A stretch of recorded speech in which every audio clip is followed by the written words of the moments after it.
I want to make sure that profession of leadership not only connects with that, but elevates to the level where we believe, we have faith, we are responsible for the people that we serve as leaders, the people that we lead, the people that are on our list of you're responsible for the person and what they do. Yeah. The first order, the first priority is actually always the well-being of that person.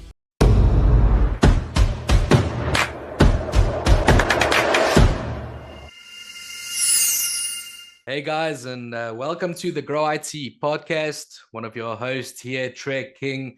And today we are very excited to have our guest, Mr. Mark Nitz from ClearSight Leadership and Strategy. And today we'll be diving into his story a little bit, as well as what it is his company does. And then, as always, some engaging insights into the technology industry. So make sure to stick around for this one. But without further ado, Mark, welcome to the Grow IT podcast. Thanks for hopping on, man. Yeah, thank you, Treg. I appreciate the invitation and looking forward to a really good chat.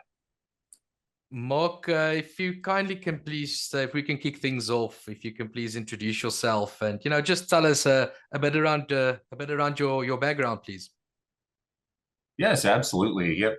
So I'm Mark Nitz with ClearSight Leadership and Strategy, and I founded ClearSight Leadership and Strategy because I recognized that we have a lot of work to do in the space of human-centered leadership. I think there are a lot of platitudes out there about what leadership really means. Excuse me. There are even a few disconnects between leadership and management. Like how do I manage? How do I lead?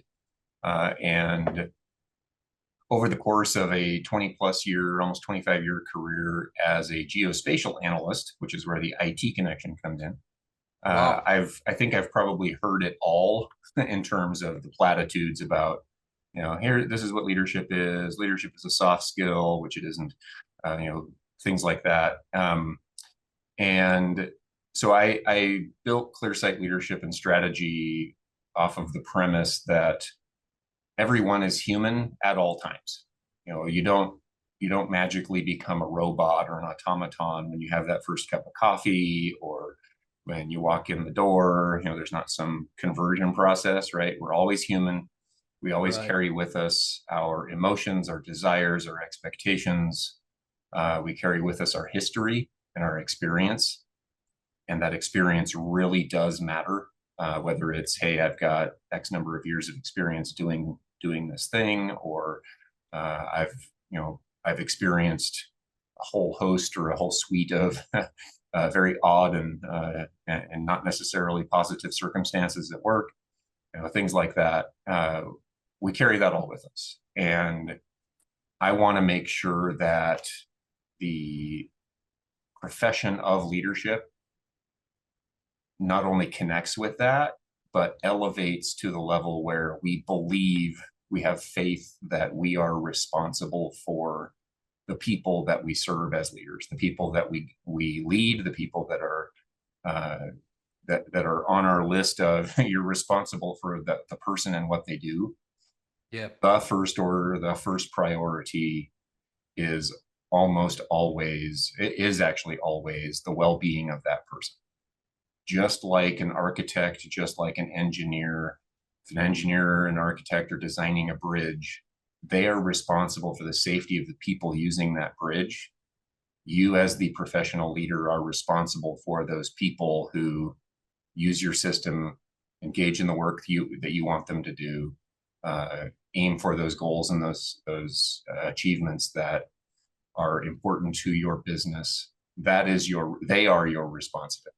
So that's the core, call it philosophical human connection, human element of why ClearSight Leadership and Strategy exists. And the very big, wide open tunnel into the IT connection, like I said, geospatial information analysis. The AI world is rapidly expanding. The engagement with AI is rapidly expanding. How we use that and how we assure that we maintain that human connection, both with the people and with the decisions that are being made. Absolutely critical at this point. We cannot ignore that moving forward. Yes, it's really important, really useful, really amazing what AI can do. We also really need to keep an eye on how are we assuring that we're all still humans interconnected with humans. The like you mentioned, I think like you said, the buzzword is AI, right? And to place emphasis on what you mentioned now on critical, I mean, there's so many different observations or thoughts surrounding AI, and where it's going to, and a lot of people are scared of it. A lot of people like embrace it, right? And I would think, like, from a out of maybe iterating what a lot of our other specialists that come on, like yourself, say, like, cautiously optimistic. Those are the words that I hear quite often when it comes to this AI thing, right? So but talking about that, tell me, Mark, based on your expertise, what are like the current market trends that you currently are aware of? What ways are the wind blowing these days? Yeah. So on the leadership front, I'd say there are, my big caution really is, and I'll toss out an example. Don't pull up Chat GPT or something like that and go, how do I lead my people? Because large language model, it's not gonna tell you a whole heck of a lot. I mean, and it'll seem like there's a lot there, but definitely don't take that and go, okay, here's my script for what I say to my people. Probably not a good idea. Yeah, I agree. Yeah. What you can do, what AI can do for leadership and leadership in information management, IT, is how do I help my people solve problem X? Hey, I've got this list of things that, hey, maybe I'm working in the Agile and DevOps environment, and I've got this list of things that traditionally might be waterfall. Is it possible? What are some ideas for helping us convert this to AI or to Agile? And my second order encouragement there is do that, run through that exercise with your people. Don't do it like in a vacuum. You're in your home office. Definitely engage your people. Pull up whatever your favorite AI helper is in a meeting, in a virtual or physical meeting. Hey, let's use this together. Share that link with your people. Engage in the conversation about it. Use AI to enable the development of that with the real human heads in the room. Don't just use it again. Don't use it as a script. It's not the intent is not really for it to be. Here's how to be a person. You should have that by now. you should be that human. If and if you don't have the leadership skills, that's where like ClearSight Leadership comes in, as we can develop those. But definitely don't use it as a script. As a script. Tell me, Mark. I think this is a good time. I'm sure the audience are burning to find out. Could you please elaborate on what it is specifically what your company does? Yes, absolutely. I have a lot of fun, frankly, with buzz phrases, and I think you and I did an intro a little while back. Buzz phrases both make me laugh and cry sometimes at the same time. The core of what ClearSight Leadership and Strategy does is develop the team leadership and the systems for engaging leadership as a profession, the capabilities that are necessary to be a solid leader with sound judgment. Yep. And grow both the team, essentially the focus on the achievement or the goals for that team, as well as guide, coach, bring along the next generation of leaders. And I call it generational leadership because it is critical to know that, to recognize that how you're operating this week, this month, this year will change because, hey, guess what? You're getting older. You're all getting older. We all are. And 20 years from now, as a leader, you want that team to still be viable, still be engaged in what's happening in that day. How to do that is guide them towards being professional leaders, guide them in what they need to know about communication. And I'll pop out a few of those buzzwords: emotional intelligence, communication, positivity. Those things are, you hear those words everywhere. You can hop on YouTube and, leadership, communication, you'll get like a million YouTube results. What we teach, we start there, we go deeper. This is a capability. When you're communicating, when you're listening, what are you listening for? Are you listening for the check the box, yes, I listened to them, or are you listening for critical information from that team member? Are they happy? Are they sad? Are they upset? Do they feel connected with the team's achievements? How do you know? Are you asking the right questions?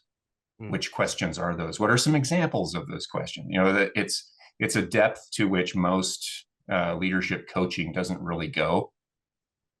And the end result of that is that we actually license our leaders. We have a certification process that that leader comes out of our program, or basically remains in our program. And the end result is that they have this suite of capabilities they've developed, or that they've reinvigorated, and they get that continual mentoring and are able to provide that continuous mentoring to their teams. That's, again, the core of what we do, and built on, I spent, out of the 12 years I was in the military, I spent like two and a half-ish, maybe 3, as an officer candidate school TAC officer. We go to school to become good leaders, good trainers of future leaders, and then we get to go teach that. And so in the couple hundred officer candidates that I've seen kind of go through that process, the heart of it is, do you have the skills, and can you quickly adapt, or quickly shift from, okay, we're in listening mode, what's going on with this person, to, hey, let's take this opportunity, use that builds positivity capability, dig in and grow something, use something that they said as a catalyst to kind of build towards that achievement. Being able to do that is not the sort of leadership skill that most people hear about, not to mention learn. And so we dig in really deep into each of those pieces. Would you say that's?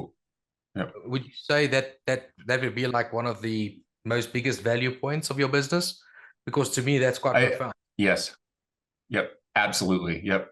So the other piece is I use I'm not partnered with them yet. We're getting there, but I use Gallup and the Clifton Strengths Finder.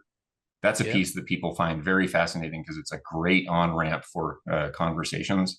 And I promise they're not paying me. I suggest people use that, or use something like that, because it helps on-ramp those conversations about, hey, you might be really, really good at something, but you hate doing it. Okay, it's not going to show up as a strength in your in your list of top 10 strengths, right? Right. And just because you're good at it doesn't mean you should be pigeonholed into doing that for the rest of your career. It also shows, hey, here are the top 5 and top 10 strengths of a person and a team. Where can we go with that? if I need to get something done rapidly in the course of a couple of weeks, I'm going to pick out somebody who's got some, they're an arranger and they're an achiever, and they're dedicated to assuring that everybody involved is responsible for their part. And oh, hey, yeah, let's get that person involved in Yep. achieving this goal.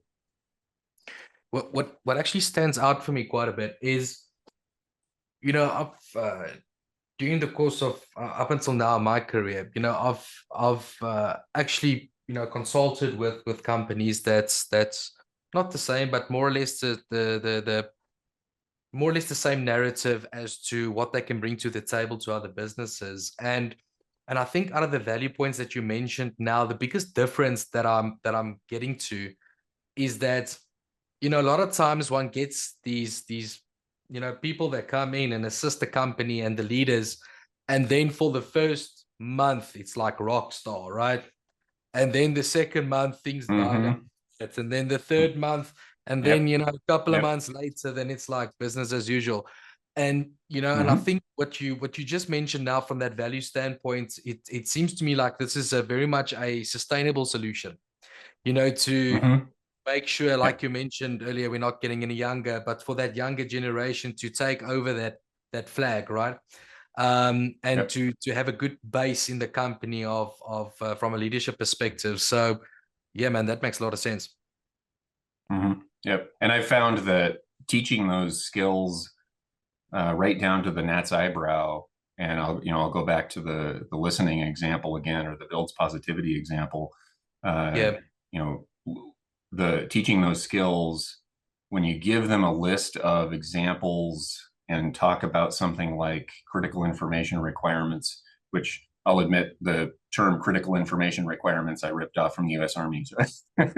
um, I was an Army officer, right? And I feel like I can do some of that. I don't do it a lot, but yeah, it just that target makes a whole lot of sense if you say these are critical. It's information you're listening for, and it is required for whether or not you achieve your goal. achieve So it. let's listen for. So you basically create that before you go into a session with one of your team members or with your team, and Yeah, yeah, you have it sitting right there, and you're going, okay, you're listening, and you're listening, to what they're saying, and you're watching how they're reacting to each other, and you go, oh, hey, that was item number 3. I mean, you probably wouldn't do that in the meeting, but oh, okay, you're paying attention in a way that you wouldn't have paid attention in the past, yeah. because it's very deliberate. Tell me, Mark, in your opinion, I mean, you've been at this for quite some time, not just obviously from a guidance point of view and what your company does, but you are a founder of a company as well. In your Mhm. opinion, what type of mindset would you say is needed to be like a successful founder of a company?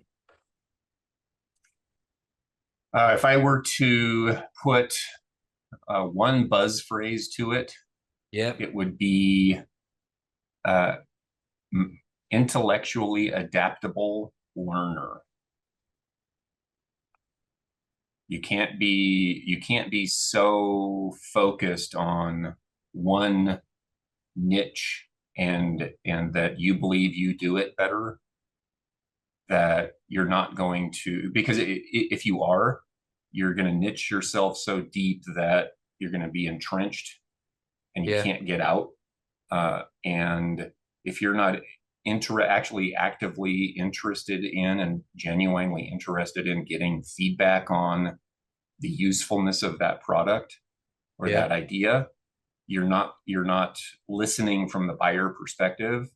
You're not going to make it very far. I think that's the probably the crux of why a lot of uh, startups, a lot of new small businesses don't make it, is right.